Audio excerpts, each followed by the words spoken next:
ఖరీఫ్ కాలం ఎట్టకేలకు గడిచిపోయింది. ఇక రైతులందరి దృష్టి రబీపైనే ఉంది. నీటి లభ్యత బాగుండటంతో రబీ పంటగా వరి సాగుకు మొగ్గు చూపుతున్నారు రైతులు. నవంబర్ 15 నుంచి డిసెంబర్ 15 వరకు సాధారణంగా రైతులు నారు పోస్తారు. ఇప్పటికే చాలా చోట్ల నారుమల్లు పోసుకోగా కొన్ని చోట్ల ఇప్పుడిప్పుడే పోసుకునేందుకు సన్నద్ధమవుతున్నారు. వరి సాగు చేసే రైతులు ఈ కాలంలో పలు అంశాలను దృష్టిలో పెట్టుకోవాలి. ముఖ్యంగా శీతాకాలపు చలిగాలులు, మంచు వాతావరణానికి నారు సరిగా ఎదగదు.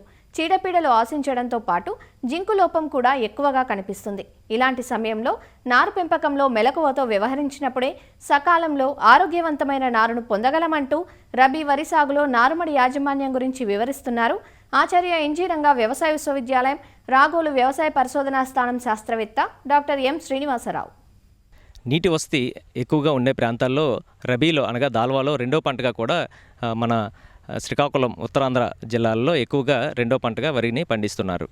ఆరోగ్యవంతమైన నారుమడి అనేది మనకి ప్రధాన పంటకు వరికి ఎక్కువగా దిగుబడికి రావడానికి ఎక్కువ అవకాశం ఉంటుంది.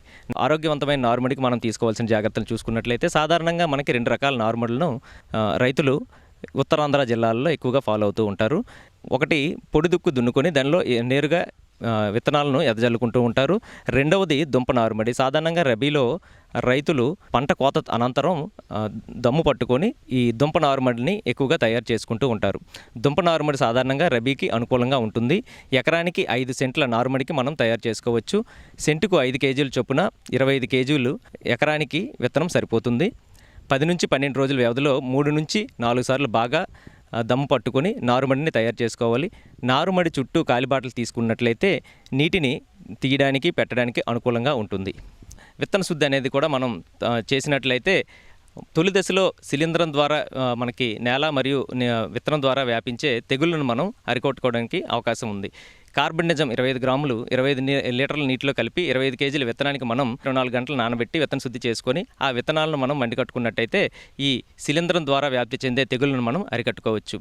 నిద్రావస్థ రకాలు అయితే 6 నుంచి 10 మిల్లీలీటర్ల గాఢ నత్రిక ఆమ్ల ద్రావణాన్ని నీటిలో కలుపుకొని తయారు చేసుకొని దానిలో 24 గంటలు మనం ఎంపిక చేసుకున్న రకాలను ఉంచుకున్నట్లయితే తర్వాత మండి కట్టుకొని ఈ విత్తనాలను నేరుగా నారుమడిలో ఎదజల్లుకున్నట్లయితే మనకి నిద్రావస్థను తొలగించుకోవచ్చు.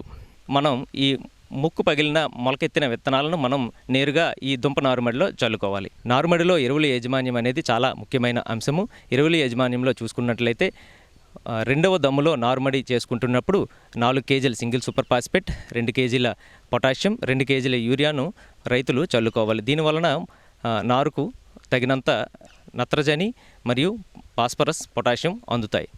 అలానే నారు పెరిగిన 12 నుంచి 15 రోజుల వ్యవధిలో మనకు 20 గ్రాముల యూరియా లేదా ఫోలియర్ స్ప్రే 319 లేదా 13,045 దీన్నే మల్టీకే అని మార్కెట్లో అందుబాటులో ఉంది. దీన్ని మనం 5 గ్రాములు లీటర్ నీటికి కలిపి పిచికారీ చేసుకున్నట్లయితే ఆరోగ్యవంతమైన నారు పెంచే అవకాశం ఉంటుంది. కొన్నిసార్లు నారుమడిలో కలుపు కూడా ఎక్కువగా సమస్యగా తయారవుతుంది.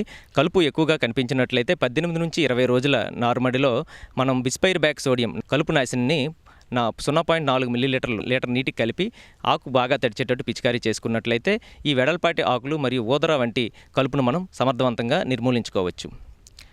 అలానే కార్బోఫ్యూరాన్ 3G గుళికలను 1 కేజీ మనం ఇసుకలో కలిపి నారుమడి చుట్టూ చల్లుకున్నట్లయితే మొక్కకు తొలి దశలో సంక్రమించే కాండం తొలుచు పురుగు మరియు ఆకుముడత పురుగు వంటి చీడపీడలను మనం సమర్థవంతంగా అరికట్టుకోవచ్చు.